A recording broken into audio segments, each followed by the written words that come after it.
मी नास्तिक का आहे? भगत सिंग. एक नवीनच प्रश्न उभा राहिलाय. सर्वशक्तिमान, सर्वव्यापी आणि सर्वज्ञ अशा ईश्वराचे अस्तित्व मी केवळ माझ्या बढाईखोरपणामुळे नाकारतो आहे का? या प्रश्नाला तोंड द्यावे लागेल अशी मला कधीही कल्पना नव्हती. पण काही मित्रांशी बोलताना माझ्या असे लक्षात आले, की ह्या माझ्या मित्रांना, मी तरी त्यांना मित्रच मानतो, माझा जो काही थोडासा सहवास मिळाला त्यावरून त्यांना जवळपास असा निष्कर्ष काढलाय, की देवावरचा अविश्वास हा माझा जरा अतिरेकपणाच आहे आणि माझ्या नास्तिक असण्यामागे बराचसा उथळपणा व दाखवेगिरी एवढीच आहे. एकूण ही समस्या तशी गंभीर आहे. मनुष्य स्वभावातल्या या दोषास्पद प्रवृत्तीपासून मी पूर्णपणे मुक्त आहे अशी बढाई मी मारणार नाही. मी माणूस आहे. बस. याहून जास्त काही नाही. तसला काही दावाही मी करत नाही आणि कोणीही असा दावा करू शकत नाही. माझ्यातही ही उणीव आहे. पोकळ ऐट हा माझ्या स्वभावाचा एक भाग निश्चितच आहे. माझ्या सहकार्यात मी एकाधिकारशहा म्हणूनच ओळखला जात होतो. माझे स्नेही बी.के. दत्त हे सुद्धा कधी-कधी मला तसे म्हणत. काही प्रसंगी तर जुलमी सत्ताधीश म्हणूनही नकळत माझी मते दुसऱ्यांवर लादतो व माझे निर्णय मान्य करून घेतो. त्यात काही अंशी तथ्य आहे हे मी नाकारत नाही. हे सर्व म्हणजे कदाचित अहंमन्यता असेल. इतर लोकप्रिय मतप्रवाहांच्या तुलनेने आपला पंथ जितका व जसा वेगळा आहे, तितक्या प्रमाणात माझ्यात गर्विष्ठपणा आहे. पण तो वैयक्तिक स्वरूपाचा नाही. कदाचित तो आपल्या श्रद्धेविषयीचा योग्य अभिमान असेल व त्याला गर्विष्ठपणा म्हणता येणार नाही. ऐट किंवा अगदी काटेकोरपणे सांगायचे झाले, तर अहंकार हा स्वतःबद्दलच्या गैरवाजवी अभिमानाचा अतिरेक असतो. या गैरवाजवी अभिमानामुळे मी नास्तिकतेकडे वळलोय, की या विषयाचा काळजीपूर्वक अभ्यास व बरेचसे चिंतन केल्यानंतरच मी देवावरच्या अंधश्रद्धेपर्यंत आलो आहे. या प्रश्नाची मी इथे चर्चा करू इच्छितो. सर्वप्रथम मला हे स्पष्ट करावेसे वाटते, की अहंमन्यता आणि पोकळ ऐट या 2 वेगवेगळ्या गोष्टी आहेत. पहिली गोष्ट म्हणजे गैरवाजवी अभिमान किंवा फुकटचा गर्विष्ठपणा या गोष्टी देवावर विश्वास ठेवण्याच्या माणसाच्या वाटेत अडथळा होऊच कशा शकतात, हे मला खरोखरच उमजत नाही. लायकी नसूनही किंवा त्यासाठी खरे म्हणजे मूलभूतरित्या आवश्यक असणारे गुण अंगी नसूनही, जर मला काही प्रमाणात प्रसिद्धी मिळालेली असेल, तर एखाद्या खऱ्या थोर माणसाची थोरवी मी नाकारू शकतो. एवढे समजण्यासारखे आहे. परंतु देवावर विश्वास ठेवणारा मनुष्य त्याच्या अंगच्या दाखवेगिरीमुळे असा विश्वास ठेवणे कसे काय थांबवू शकतो? हे 2च प्रकारे होऊ शकते. त्या माणसाने स्वतःलाच ईश्वराचा प्रतिस्पर्धी म्हणून समजायला सुरुवात केली तर किंवा तो स्वतःलाच ईश्वर समजू लागला तर. पण दोन्ही प्रकारांनी तो खरा-खुरा नास्तिक होऊ शकत नाही. पहिल्या प्रकारात तो प्रतिस्पर्ध्याचे अस्तित्व नाकारत देखील नसतो. दुसऱ्या प्रकारातही निसर्गातल्या घडामोडींचे नियंत्रण करणारे पडद्यामागचे एक चैतन्य स्वरूपी अस्तित्व तो मान्य करतोच. तो स्वतःलाच ही श्रेष्ठ शक्ती समजतो, की अशी शक्ती स्वतःपेक्षा वेगळी कुणीतरी दुसरी आहे, असे मानतो, हे आपल्या दृष्टीने महत्त्वाचे नाही. मूळ प्रवृत्ती त्यात आहेत. त्याचा विश्वास आहेच. तो कोणत्याही प्रकारे नास्तिक नाही. आता माझेच घ्या. यापैकी पहिल्या प्रकारातही मोडत नाही किंवा दुसऱ्या प्रकारातही नाही. सर्वश्रेष्ठ ईश्वराचे अस्तित्वच मी मुळात नाकारतो. मी ते का नाकारतो हे नंतर बघू. येथे मला ह्या गोष्टीचे स्पष्टीकरण द्यायचे आहे, की नास्तिकतेची शिकवण अंगीकारण्यास पोकळ गर्विष्ठपणाने मला उद्युक्त केलेले नाही. मी स्वतःच ती सर्वश्रेष्ठ शक्ती किंवा तिचा प्रतिस्पर्धी व अवतार नाही. एक गोष्ट आता निश्चित आहे, की अशा प्रकारच्या विचारसरणीकडे मी वळण्यास स्वतःचा खोटा बडेजाव कारणीभूत नाही. हा आरोप खोटा आहे, हे साबित करण्यासाठी आपण वस्तुस्थिती पडताळून पाहू. या माझ्या मित्रांच्या म्हणण्यानुसार दिल्ली बॉम्ब प्रकरण व लाहोर कट या खटल्यांच्या सुनावणीच्या वेळी मला मिळालेल्या अवाजवी प्रसिद्धीमुळे कदाचित मी गर्विष्ठ झालो आहे. त्यांचे म्हणणे बरोबर आहे का ते आपण पाहूया. माझ्या नास्तिकतेचा उगम इतक्या अलीकडचा नाही. माझ्या मित्रांना ज्याच्या अस्तित्वाची जाणीवही नव्हती असा एक अप्रसिद्ध तरुण जेव्हा मी होतो, तेव्हापासून मी देवावर विश्वास ठेवणे थांबवले आहे. नास्तिकतेकडे वळू शकेल असा कोणताही स्वतःबद्दलचा गैरवाजवी अभिमान निदान महाविद्यालयातल्या एका विद्यार्थ्यात निर्माण होण्याचे काहीच कारण नव्हते. काही प्रोफेसरांचा मी आवडता आणि इतरांचा नावडता होतो. तरीही मी कधी अभ्यासू किंवा चमकणारा मुलगा नव्हतो. ज्याला ऐट म्हणतात, अशा प्रकारची भावना निर्माण होण्याची संधी मला कधीच मिळाली नाही. किंबहुना ज्याच्यात पुढील व्यवहारातल्या आयुष्यक्रमाबाबत एक प्रकारचा निराशावाद होता, अशा शामळू व बुजऱ्या वृत्तीचा मी मुलगा होतो. आणि त्या काळात मी संपूर्णपणे नास्तिक नव्हतो. ज्यांच्या देखरेखीखाली मी वाढलो ते माझे आजोबा कर्मठ आर्य समाजी होते. आर्य समाजी हा बाकी काहीही असो, पण तो नास्तिक नसतो. माझे प्राथमिक शिक्षण संपल्यानंतर मी लाहोरच्या डी-ए-व्ही शाळेत गेलो आणि 1 वर्ष मी तिथल्या वसतिगृहात राहिलो. तेथे सकाळ संध्याकाळच्या प्रार्थनेव्यतिरिक्त मी तासनतास गायत्री मंत्र पठण करत असे. त्या काळात मी पूर्णपणे श्रद्धाळू होतो. नंतर मी माझ्या वडिलांबरोबर राहू लागलो. कर्मठ धर्ममताच्या बाबतीत पाहिले तर ते उदारमतवादी आहेत. स्वातंत्र्यासाठी आयुष्य वेचण्याची स्फूर्ती मला त्यांच्या शिकवणीतूनच मिळाली. पण ते नास्तिक नाहीत. ते कट्टर आस्तिक आहेत. रोज प्रार्थना म्हणण्यास ते मला प्रोत्साहन देत असत. अशा प्रकारे मी लहानाचा मोठा झालो. असहकाराच्या दिवसात मी नॅशनल कॉलेजात जाऊ लागलो. उदारमतवादाला अनुसरून विचार करणे, देव किंवा धार्मिक प्रश्नांबाबत चर्चा करणे व त्यावर टीका करणे, हे मी तिथेच सुरू केले. पण तरीही मी श्रद्धावान आस्तिक होतो. त्या वेळेपुरतो मी केस न कापता ते लांब राखण्यास सुरुवात केली होती. परंतु पौराणिक गोष्टी किंवा शीख व इतर कोणत्याही धर्माच्या शिकवणुकीवर माझा कधी विश्वास बसला नव्हता. पण देवाच्या अस्तित्वावर माझा पक्का विश्वास होता. पुढे मी क्रांतिकारी पक्षात सामील झालो. सर्वात आधी मी ज्याच्या सानिध्यात आलो, त्या आमच्या नेत्याची देवाबद्दल पक्की खात्री नसली, तरी तो देवाचे अस्तित्व नाकारण्याचे धैर्य दाखवू शकत नसे. माझ्या देवाविषयीच्या सततच्या चौकशांवर तो म्हणत असे, "जेव्हा इच्छा होईल तेव्हा प्रार्थना करत जा." आता हे म्हणजे नास्तिकपणा उणे, ते मत म्हणून अंगीकारण्यास लागणारे धैर्य होय. मी ज्याच्या सहवासात आलो, तो दुसरा नेता कट्टर आस्तिक होता. त्याचा नामोल्लेख करायचा तर ते म्हणजे कराची कटासंबंधी आता जन्मठेपेची शिक्षा भोगत असलेले आदरणीय कॉम्रेड सचिंद्रनाथ सन्याल. बंदी जीवन किंवा तुरुंगातील जीवन या त्यांच्या सुप्रसिद्ध व एकमेव पुस्तकाच्या अगदी पहिल्या पानापासून देवाची थोरवी आवेशाने गायलेली आहे. त्या सुंदर पुस्तकाच्या दुसऱ्या भागाच्या शेवटच्या पानावर वेदांत निष्ठेशी सुसंगत अशा स्तुतिसुमनांचा देवावर केलेला वर्षाव हा त्यांच्या गूढवादी विचारांचा एक सहज लक्षात येण्याजोगा भाग आहे. 18 जानेवारी 1925 रोजी हिंदुस्थानभर वाटली गेलेली क्रांतिकारी पुस्तिका ही सुद्धा त्यांच्याच लेखणीतून उतरलेली आहे, असे सहकारी बाजूचे म्हणणे आहे. आता गुप्त संघटनेच्या कामात नेहमी प्रमुख नेता आपली स्वतःचीच मते मांडतो व जवळच्या लोकांना ती मान्य करावीच लागतात. कार्यकर्त्यांचे त्याविषयी मतभेद असले तरी त्या नेत्याच्या मतांना मूकपणे संमती द्यावी लागते. त्या पुस्तिकेतील एक संपूर्ण परिच्छेद देवाची थोरवी, त्यांची विश्वक्रीडा आणि आघात लीला यावर आहे. हे सर्व म्हणजे गूढवाद आहे. एकूण सांगायचे काय, तर क्रांतिकारी पक्षात ईश्वरावरचा अविश्वास ही कल्पना मुळीच रुजलेली नव्हती, हे मला दाखवायचे होते. चारही सुप्रसिद्ध काकोरी क्रांतीवीरांनी त्यांच्या शेवटचा दिवस ईश्वराच्या प्रार्थनेत घालवला. रामप्रसाद बिस्मिल हा सनातनी आर्य समाजी होता. राजन लहरी हा उपनिषपदे व गीतेतील स्तोत्रे पठण करण्याची आपली इच्छा आवरू शकला नाही. त्यांच्यातला एक मनुष्य मी पाहिला आहे, की ज्याने कधीही प्रार्थना केली नाही. आणि तो म्हणत असे, तत्वज्ञान ही माणसातला दुबळेपणा व त्याच्या ज्ञानाची मर्यादा यांची निष्पत्ती आहे. माणूस सुद्धा आज जन्मठेपेची शिक्षा भोगत आहे, परंतु तो सुद्धा देवाचे अस्तित्व नाकारण्याचे धैर्य दाखवू शकला नाही. तोपर्यंत मी फक्त एक स्वप्नाळू आदर्शवादी क्रांतिकारक होतो. त्या वेळेपावतो आम्ही फक्त अनुयायी होतो. सर्व जबाबदारी स्वतः पेलण्याची वेळ आमच्यावर त्यानंतर आली.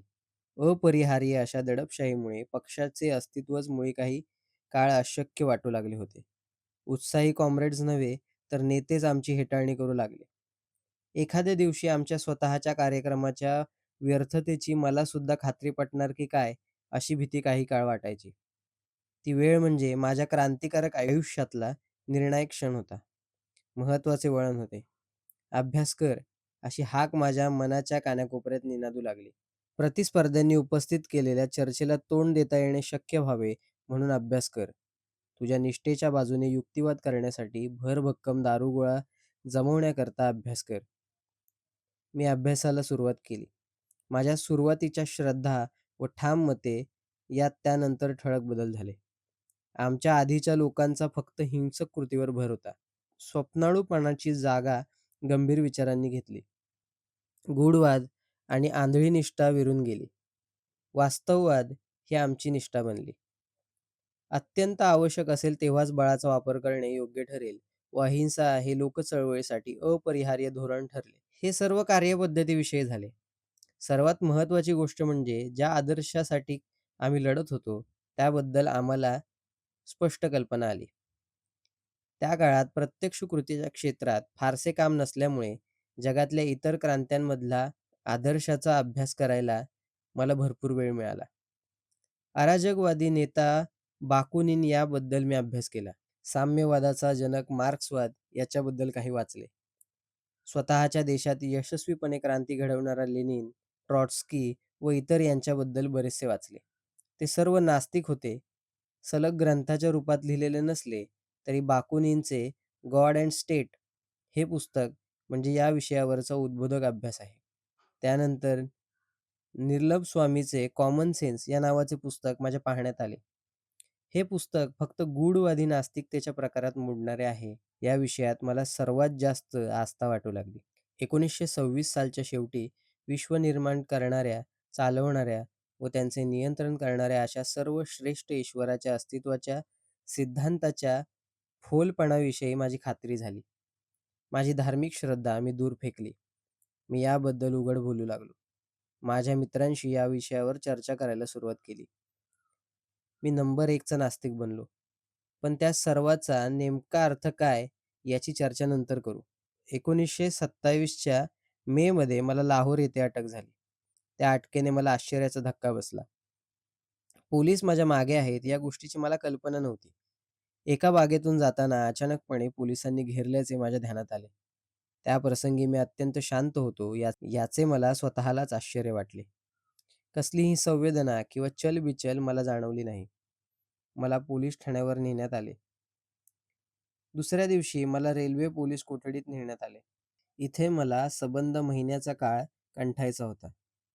बरेच दिवस पोलीस अधिकाऱ्यांशी झालेल्या बोलण्या चालण्यावरून मी तर्क केला की काकोरी पक्षाशी व इतर क्रांतिकारक कार्याशी असलेल्या माझ्या संबंधाविषयी त्यांना काही माहिती मिळाली होती. त्यांनी मला सांगितले की खटल्याची सुनावणी चालू असताना मी लाहोरमध्ये होतो. मी त्यांच्या सुटकेसाठी सल्लामसलत करून एक योजना आखली होती. त्यांची संमती मिळाल्यानंतर आम्ही बॉम्ब हस्तगत केले आणि चाचणी घेण्यासाठी 1926 साली दसऱ्याच्या उत्सवाच्या निमित्ताने जमलेल्या गर्दीत त्यातला एक फेकला. त्यांनी मला हे सुद्धा सांगितले की माझ्या भल्यासाठी जर मी क्रांतिकारी पक्षाच्या हालचालींवर प्रकाश टाकणारे काही निवेदन देऊ शकलो, तर मला शिक्षा होणार नाही. उलट मला मुक्त केले जाईल आणि कोर्टात माफीचा साक्षीदार म्हणून उभे देखील न करता सोडून देऊन मला इनाम दिले जाईल. त्यांच्या या सूचनेला मी हसलो. तो सर्व भंपकपणा होता. आमच्यासारख्या कल्पना बाळगणारी माणसे आमच्याच निष्पाप माणसांवर बॉम्ब फेकत नसतात. एक दिवस सकाळीच त्या वेळचा गुप्तचर खात्यातला प्रमुख वरिष्ठ अधिकारी न्यूमन माझ्याकडे आला. बऱ्याच सहानुभूतीपूर्वक बोलण्यानंतर त्याच्या दृष्टीने एक अत्यंत दुःखद अशी बातमी त्याने मला सांगितली. मी जर त्यांनी सांगितल्याप्रमाणे निवेदन दिले नाही, तर काकोरी प्रकरणात बादशहाविरुद्ध युद्ध चालवण्याच्या कटाबद्दल आणि दसरा बॉम्बस्फोटातल्या निर्घृण हत्येबद्दल माझ्यावर खटला भरणे त्यांना भाग पडेल. त्याने मला आणखी असेही सांगितले की गुन्हा साबित करून मला फाशी देण्याइतपत पुरावा त्यांच्यापाशी आहे.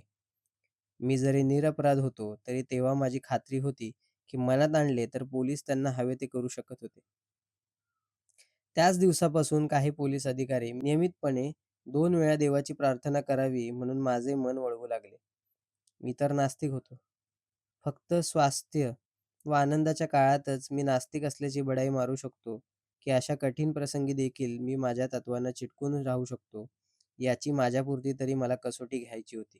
बऱ्याच विचारांती मी निर्णय घेतला की देवावर विश्वास ठेवणे व त्याची प्रार्थना करणे हे माझ्याकडून होणार नाही. ते कधीही शक्य नाही. ती खरी कसोटीची वेळ होती आणि त्यातून मी उत्तीर्ण होऊन बाहेर पडलो. काही गोष्टींच्या बदल्यात स्वतःची मान वाचवण्याची इच्छा मी कोणत्या क्षणी केली नाही.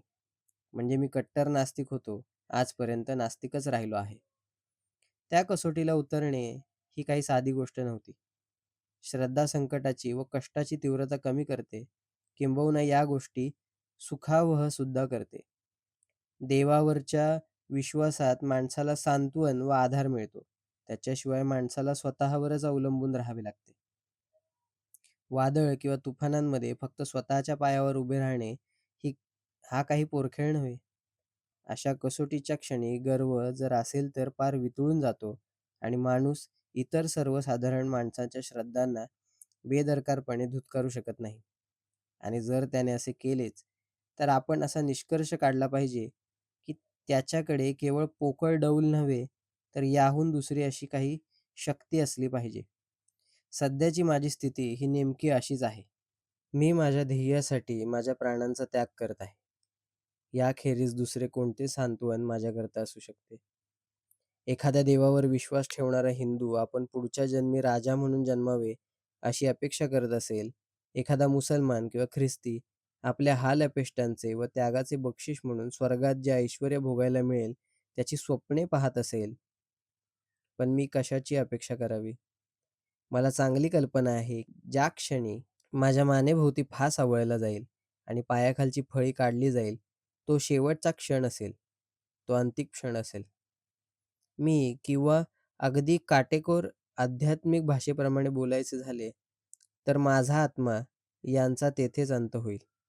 बस इतकेच. जर असे मानायचे धैर्य मला असेल, तर कोणतेही भव्य-दिव्य यश न मिळालेले एक संघर्षाचे, थोड्याच दिवसांचे जीवन हे खुद्द माझे बक्षीस आहे. याहून जास्त काही नाही. स्वार्थी हेतू न बाळगता, तसेच इहलोकी किंवा परलोकी फळाची अपेक्षा न ठेवता, अगदी निरिच्छपणे मी माझे आयुष्य स्वातंत्र्याच्या ध्येयासाठी वाहिले. कारण त्याहून वेगळे काही करणे मला जमलेच नसते. ज्या दिवशी असे अगणित स्त्री-पुरुष आपल्याला आढळतील, की जे मानवजातीची सेवा, यातनाग्रस्त मानवाची मुक्ती सोडून दुसऱ्या कशाही करता आयुष्य वाहूच शकणार नाहीत, तो दिवस स्वातंत्र्ययुगाची नांदी ठरेल. या जन्मी किंवा पुढच्या जन्मी राजा होण्याची व इतर कोणती किंवा मृत्यूनंतर स्वर्गात मिळणाऱ्या ऐश्वर्यभोगाची अपेक्षा न ठेवता, मानवजातीच्या मानेवरील गुलामगिरीचे झू उलथून टाकण्यासाठी व स्वातंत्र्य, शांतता प्रस्थापित करण्यासाठी जुलमी सत्ताधीशांना व पिळवणूक करणाऱ्यांच्या सत्तेला आव्हान देण्याचा हा मार्ग चोखाळण्याची स्फूर्ती त्यांना मिळेल. त्यांच्या स्वतःच्या व्यक्तिशः दृष्टीने हा मार्ग धोक्याचा आहे. परंतु त्यांच्या उदात्त वृत्तीला हाच एकमेव गौरवास्पद मार्ग आहे. म्हणून त्या मार्गावर ते पावले उचलतील. आपल्या उदात्त धैर्याबद्दलचा त्यांचा अभिमान म्हणजे पोकळ दिमाग आहे. असा गैरसमज करून घ्यायचा काय? अशी निंद्य पदवी त्यांना बहाल करायला कोण धजेल? अशा माणसाला मी मूर्ख तरी म्हणेन किंवा चमचा तरी म्हणेन. पण त्याला आपण क्षमा करू. कारण या माणसाच्या हृदयात उसळणाऱ्या भावनांची व उदात्त उर्मीची तीव्रता तो समजूच शकत नाही. त्याचे हृदय हे फक्त एका मांसाचा गोळा झालेले असते. त्याची दृष्टी अधू बनलेली असते. स्वतःच्या पायावर उभे राहणे हे नेहमीच ऐट म्हणून समजले जाण्याची शक्यता असते. हे दुःखद आणि कीव येण्यासारखे आहे, पण त्याला इलाज नाही. तुम्ही जेव्हा प्रचलित असलेल्या श्रद्धेला विरोध करता, तुम्ही जेव्हा एखाद्या थोर विभूतीवर व नेत्यावर टीका करता, तेव्हा तुमच्या युक्तिवादाच्या सामर्थ्यामुळेच तुम्ही गर्विष्ठ आहेत, अशी निंदानालस्ती करणे अनेकांना भाग पडते. कारण ती विभूती टीका करण्यापलीकडे असते.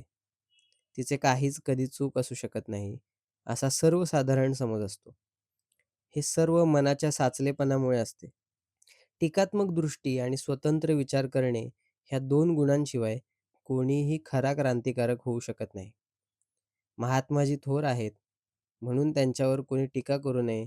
त्यांना उच्च स्थान मिळाले आहे, म्हणून ते जे म्हणतील, मग ते राजकारण किंवा धर्माच्या बाबतीत असो किंवा अर्थशास्त्र आणि नीतिशास्त्राबाबत असो, ते बरोबरच आहे.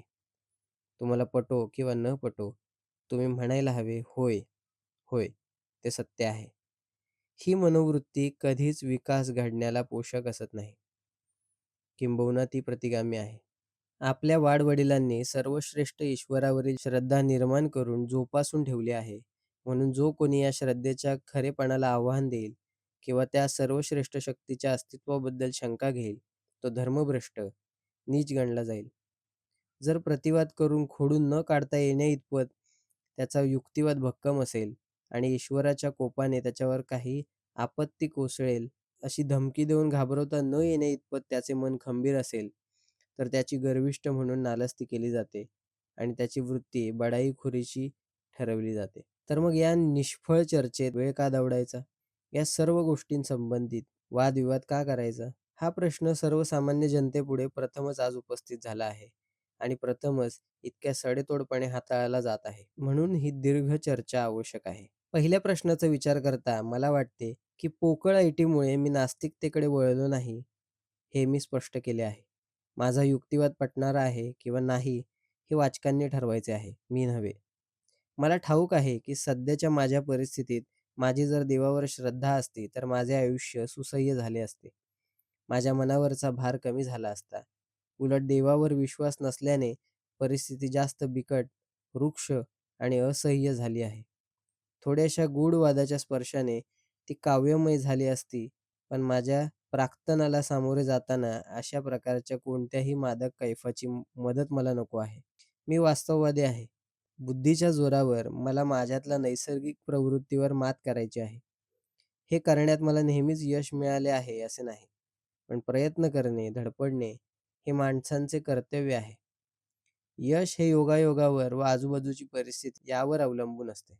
दुसरा प्रश्न असा, की जर पोकळ दिमाग नसेल, तर पूर्वापार चालत आलेली धार्मिक श्रद्धा नाकारायला दुसरे काहीतरी कारण असलेच पाहिजे. होय, आहे. ते कोणते इकडेच मी आता वळतो आहे. माझे म्हणणे असे आहे, की ज्या माणसाकडे वापरता येण्याजोगे काही एक विवेकबुद्धी आहे, तो मनुष्य नेहमी आपल्या भोवतालच्या परिस्थितीबद्दल विचार करण्याचा प्रयत्न करतो. जेव्हा एखाद्या वेळी पुरावा उपलब्ध नसतो, तेव्हा तत्त्वज्ञान एक महत्त्वाचे कार्य बजावत असते. मी आधीच सांगितल्याप्रमाणे माझा एक क्रांतिकारक मित्र म्हणत असे, की माणसाच्या दुबळेपणातून तत्त्वज्ञान निर्माण होते. या जगाचे रहस्य, त्याचा भूतकाळ, वर्तमानकाळ व भविष्यकाळ, त्याचे का व कसे हे शोधायचा प्रयत्न करायला जेव्हा आपल्या पूर्वजांना भरपूर वेळ होता, तेव्हा त्यांच्याकडे प्रत्यक्ष पुरावे फारच थोडे उपलब्ध होते. त्यामुळे प्रत्येकजण स्वतःला सुचेल त्या मार्गाने विश्वरहस्याचे आकलन करीत गेला आणि म्हणूनच आपल्याला वेगवेगळ्या धर्मपंथाच्या मूलभूत तत्त्वांमध्ये बराच फरक आढळतो. कधी-कधी हा फरक अत्यंत परस्परविरोधी व संघर्षशील स्वरूप धारण करतो. पौर्वात्य आणि पाश्चिमात्य तत्त्वज्ञानांमध्ये भेद आहे इतकेच नव्हे, तर या भूगोलार्धात वेगवेगळ्या विचारप्रणालीमध्येही भेद आहेत. पौर्वात्य धर्मात मुस्लिम श्रद्धा ही हिंदू श्रद्धेशी मुळीच जुळणारी नाही. हिंदुस्थानात देखील बुद्धवाद व जैनवाद हे ब्राह्मणवादाहून खूप वेगळे आढळतात. पुन्हा ब्राह्मणवादातही आर्य समाज आणि सनातन धर्म इत्यादी अंतर्विरोधी प्रवाह आहेत. चार्वाक हा प्राचीन काळातला आणखी एक स्वतंत्र तत्त्वज्ञ आहे. त्या काळीही त्याने ईश्वराच्या अस्तित्वाला आव्हान दिले. हे सर्व पंथ मूलभूत प्रश्नाबद्दल एकमेकांपासून भिन्न आहेत आणि आणि प्रत्येकाला वाटते, की आपलेच बरोबर आहे. हेच तर दुर्दैव आहे. जुने काळचे ऋषी व विचारवंत यांनी केलेले प्रयोग व मांडलेली तत्त्वज्ञाने यांचा अविज्ञान अन्यायाविरुद्ध चाललेल्या आपल्या पुढच्या लढ्याला उपयोग करून घेऊन या गहन प्रश्नाची सोडवणूक करण्याऐवजी कट्टर, निग्रही, अबाधित श्रद्धेबद्दल स्तोम वाजवून आपण आपली बौद्धिक निष्क्रियता सिद्ध करत आहोत आणि अशा तऱ्हेने मानवी विकासात अडथळा बनण्याचा गुन्हा करत आहोत. विकास घडवायला सज्ज ठाकलेल्या माणसाला जुन्या श्रद्धेतील प्रत्येक बाबीबद्दल टीका करावी लागते. अविश्वास दाखवावा लागतो व तिला आव्हान द्यावे लागते. प्रचलित श्रद्धेचा कानाकोपरा धुंडाळून त्याने प्रत्येक लहान-सहान बाबीची विवेकनिष्ठ चिकित्सा करायला हवी. अशा बऱ्याच विचारांती जर त्याला एखाद्या सिद्धांतावर किंवा तत्त्वज्ञानावर विश्वास ठेवणे योग्य वाटले, तर त्याच्या विश्वासाचे आपण स्वागत करू. त्याची विचारपद्धती चूक असू शकते, चुकीच्या मार्गाने गेलेली असू शकते किंवा खोटी व फसवी असू शकते. पण त्याच्या विचारांमध्ये सुधारणा होऊ शकते, कारण बुद्धी त्याच्या जीवनाचा वाटाड्या असतो. पण केवळ श्रद्धा व अंधश्रद्धा धोकादायक आहेत. मी मेंदू शिथिल करते आणि माणसाला प्रतिगामी बनवते. जो मनुष्य स्वतःला वास्तववादी म्हणवतो, त्याने संपूर्ण सनातन धर्मश्रद्धेला आव्हान दिलं पाहिजे. जर विवेकबुद्धीच्या प्रखर हल्ल्याला ती अंधश्रद्धा ताड देऊ शकली नाही, तर ती कोसळून पडेल. म्हणून सर्वप्रथम त्याने करण्याजोगी गोष्ट म्हणजे सर्व पुरातन श्रद्धांचा संपूर्ण निष्पात करून नव्या तत्त्वज्ञानाच्या उभारणीसाठी जागा मोकळी करायची. ही नकारात्मक बाजू झाली. यानंतर सकारात्मक बांधणीच्या कामाला सुरुवात केली, तेव्हा कधी-कधी जुन्या श्रद्धांमधला काही माल नव्या श्रद्धांच्या पुनर्बांधणीसाठी वापरात आणला जाऊ शकतो. माझ्यापुरते म्हणाल, तर मी हे प्रारंभीच मान्य करतो, की या मुद्द्यासंबंधी मी जास्त अभ्यास करू शकलो नाही. पौर्वात्य तत्त्वज्ञान अभ्यासायची माझी फार इच्छा होती, पण मला तशी संधी व वाव कधी मिळाला नाही. पण जोवर नकारात्मक बाजूने अभ्यासाची चर्चा आपण करत आहोत, तोपर्यंत मला वाटते, की जुन्या श्रद्धांच्या सत्तेविषयी गंभीर संदेह उत्पन्न करण्याइतपत तरी माझी खात्री झाली आहे. निसर्गातील घडामोडींचे नियंत्रण व मार्गदर्शन करणारी कोणतीही सर्वश्रेष्ठ चैतन्यमय शक्ती अस्तित्वात नाही, याबद्दल माझी पक्की खात्री झाली आहे. आमचा निसर्गावर विश्वास आहे आणि संबंध पुरोगामी चळवळीची दिशा ही आपल्या सेवेसाठी राबवण्यासाठी माणसाने निसर्ग काबूत आणण्याकडे आहे.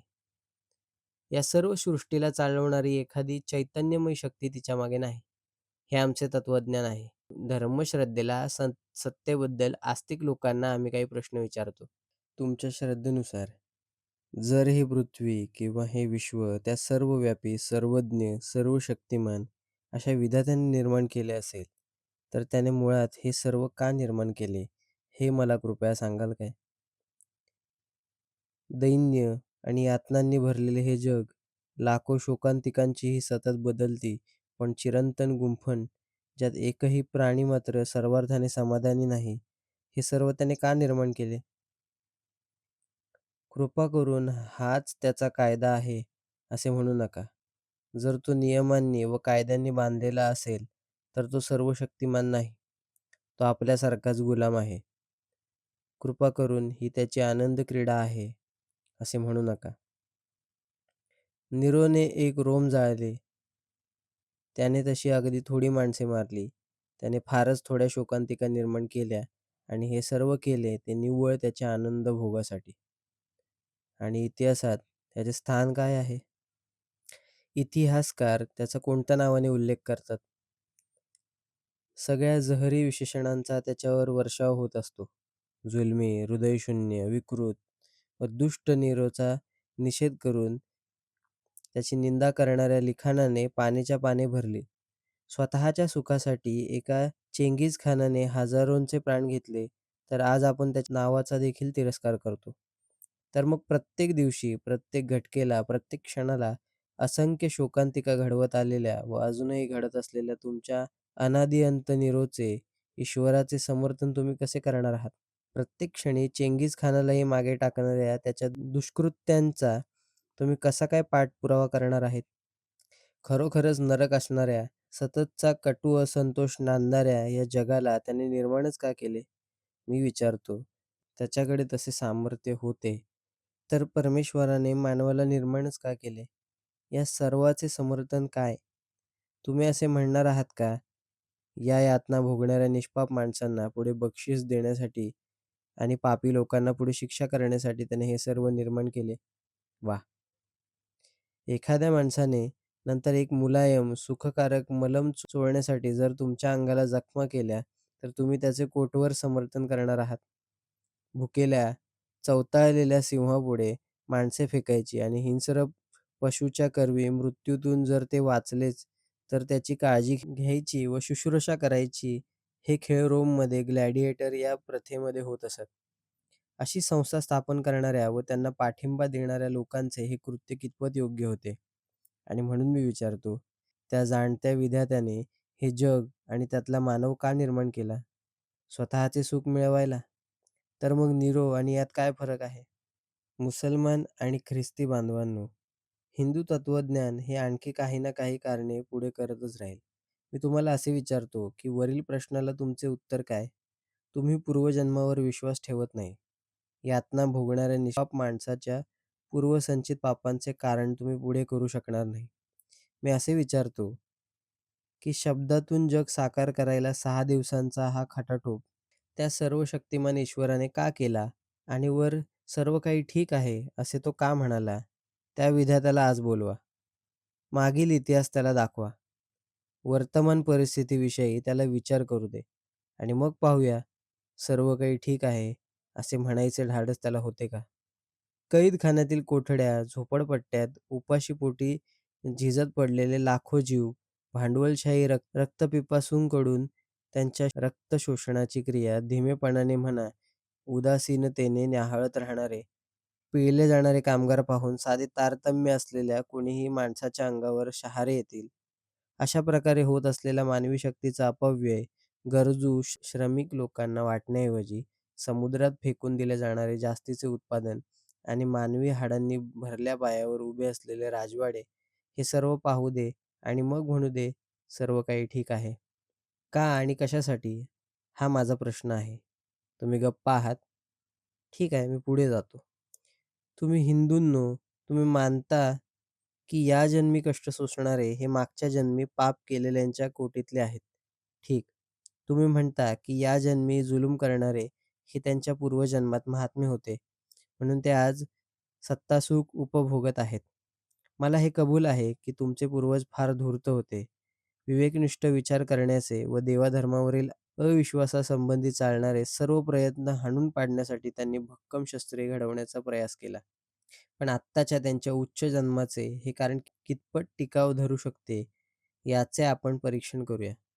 सर्वात प्रसिद्ध व मान्यवर अशा कायदेपंडिताच्या दृष्टिकोनातून गुन्हेगाराला शिक्षा देण्याचे समर्थन फक्त 3 किंवा 4 प्रकारे होऊ शकते. मुख्य 3 प्रकार म्हणजे बदला घेणारे, सुधारणेला चालना देणारे किंवा आणखी गुन्ह्यांना प्रतिबंध करणारे शासन. सर्व आधुनिक विचारवंतांनी बदला घेण्यासाठी शिक्षा ही कल्पना निषिद्ध ठरवली आहे. गुन्ह्यांचा निषेध करण्याइतका शिक्षा ही विचाराची पद्धतही त्याज्य ठरवली जाऊ लागली आहे. मानवजातीच्या विकासाला आवश्यक आणि अपरिहार्य अशी कल्पना फक्त सुधारणेसाठी शिक्षा हीच आहे. समाजाला उपयुक्त आणि कार्यक्षम शांतताप्रिय नागरिक म्हणून गुन्हेगाराला समाजामध्ये परत येता यावे, हा या शिक्षण पद्धतीचा कटाक्ष आहे. परंतु आपण घटकाभर त्यांना गतजन्मीचे गुणकार समजले, तरी अशांना देव जी शिक्षा ठोठावतो, ती कशा प्रकारची असते? तुमचे असे म्हणणे आहे, की तो त्यांना गाय, मांजर, झाडझुडूप, पशु वगैरे जन्म देऊन जगात पाठवतो. तुम्ही त्यांची संख्या 84 लक्ष ठरवली आहे. मी तुम्हाला असे विचारतो, की या माणसाची सुधारणा होण्याच्या दृष्टीने काय परिणाम होतो?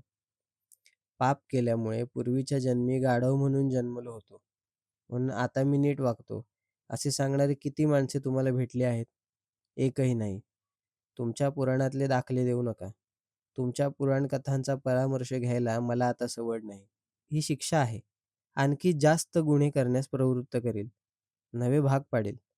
अशा शिक्षेचे प्रकार सुचवणाऱ्या गुन्हाशास्त्रज्ञाची, कायदेपंडिताची आणि कायदे करणाऱ्याची तुम्ही प्रशंसा कराल काय? तुमच्या ईश्वराने हा विचार आधी केला नव्हता काय?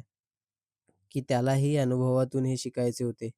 मानवजातीला सोसाव्या लागणाऱ्या अपरंपार यातनांच्या कष्टाच्या बदल्यात एखाद्या चांभार किंवा मेहतराच्या गरीब व अशिक्षित कुटुंबात जन्माला येणाऱ्या माणसाच्या नशिबी काय लिहिले असते, असे तुम्हाला वाटते? तो गरीब असल्यामुळे शिक्षण घेऊ शकत नाही. उच्च जातीत जन्मल्यामुळे स्वतःला श्रेष्ठ मानणाऱ्या इतर माणसांकडून त्याचा द्वेष केला जातो.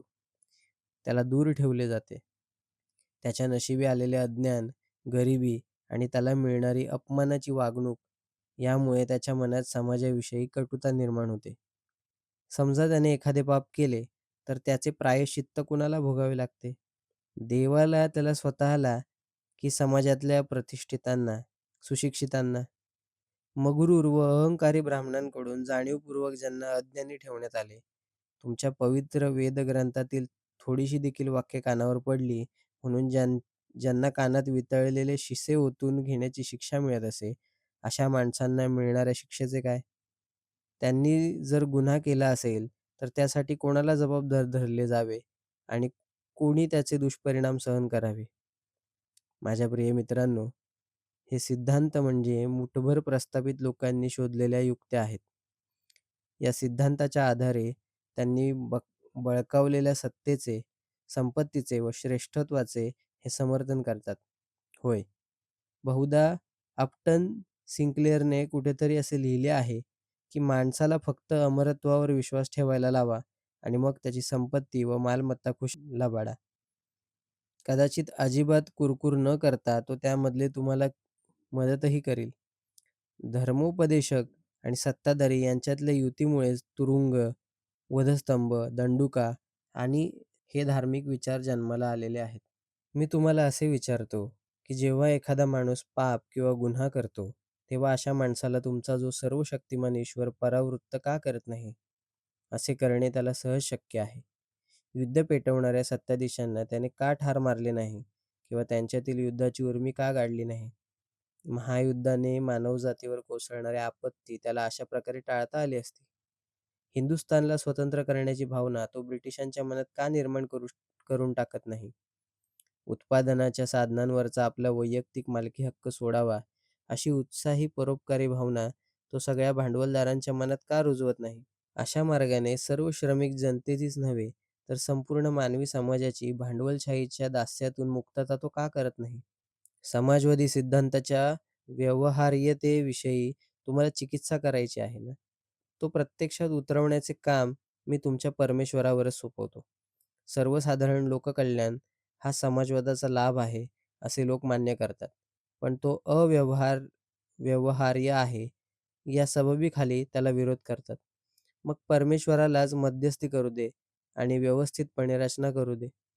आता उगाच गुळमुळीत हरकती पुढे करण्याचा प्रयत्न करू नका. त्यांचा काही उपयोग नाही. मला तुम्हाला असे सांगावयाचे आहे, की ईश्वराची तशी इच्छा आहे, म्हणून इंग्रजांचे राज्य आपल्यावर नाही. आपण त्याला विरोध करण्याचे धैर्य दाखवत नाही म्हणून आहे. देवाच्या सहाय्याने ते आपल्याला त्यांच्या अंकीत ठेवत नाहीत. तर बंदुका, दारुगोळा, काडतुसे, पोलीस, सैन्य आपली उदासीनताही कारणीभूत आहे. आणि यामुळेच एका राष्ट्राची दुसऱ्या राष्ट्राकडून राक्षसी पिळवणूक करणे यासारखे मानवी समाजाच्या दृष्टीने एक घृणास्पद पाप ते अत्यंत यशस्वीपणे करत राहतात. कुठे आहे देव? काय करतोय तो? मनुष्य प्राण्याचा या यातनांमुळे त्याला आनंद होतो आहे का? नीरो, चेंगीज खान त्याचा धिक्कार असो. या विश्वाची आणि माणसाची उत्पत्ती कशी झाली, याचे मी स्पष्टीकरण कसे देतो, असा तुमचा प्रश्न आहे का? ठीक आहे, ते मी सांगतो. चार्ल्स डार्विनने या विषयावर प्रकाश टाकायचा प्रयत्न केला आहे. त्याचा अभ्यास करा. सोहम स्वामींचे कॉमन सेन्स हे पुस्तक वाचा. काही प्रमाणात ते तुमच्या प्रश्नाचे उत्तर देईल. विश्वाची व माणसाची उत्पत्ती ही नैसर्गिक प्रक्रिया आहे. तारकामंडळातील वेगवेगळ्या पदार्थांच्या मिश्रणाने ही पृथ्वी तयार झाली कधी? इतिहासात शोधा. त्याच प्रक्रियेने पशु आणि शेवटी मानव तयार झाला. प्राणीजातीची उत्पत्ती हा डार्विनचा ग्रंथ वाचा आणि त्यानंतरची सर्व प्रगती ही मानवाचा निसर्गाशी सतत चालणारा संघर्ष व त्याचा निसर्गावर मात करण्याचा प्रयत्न यामुळे झाली आहे. या प्रक्रियेचे अगदी थोडक्यात स्पष्टीकरण द्यायचे तर ते असे आहे. तुमचा पुढचा युक्तिवाद बहुतेक असा असेल, की पूर्वजन्मी केलेल्या पापामुळे नाही, तर मग कशामुळे एखादे मूल जन्मताच आंधळे किंवा पांगळे निपजते?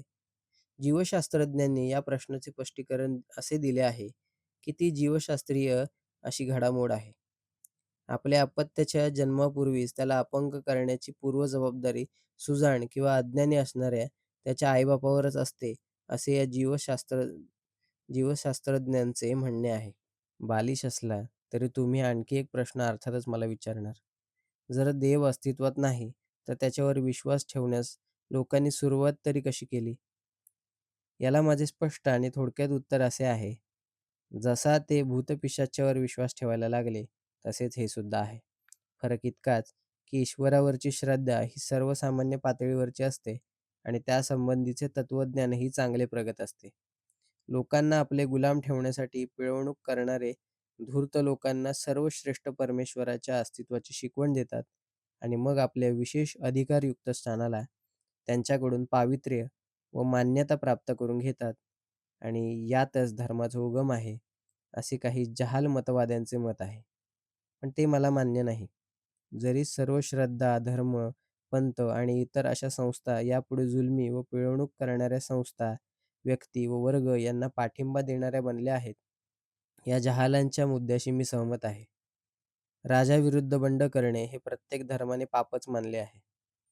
देवाचा उगम असा झाला याबद्दल माझी स्वतःची अशी कल्पना आहे, की माणसाच्या मर्यादा, दुबळेपणा, त्रुटी यांची झालेली जाणीव विचारात घेऊन सर्व परिस्थितींना धैर्याने तोंड देण्यासाठी, सर्व प्रकारच्या संकटांना खंबीरपणे सामोरे जाण्यासाठी, भरभराट भरभराटीच्या व समृद्धीच्या काळात माणसाला आवर घालून त्याच्या वागण्यावर ताबा ठेवण्यासाठी देवाचे काल्पनिक अस्तित्व निर्माण करण्यात आले.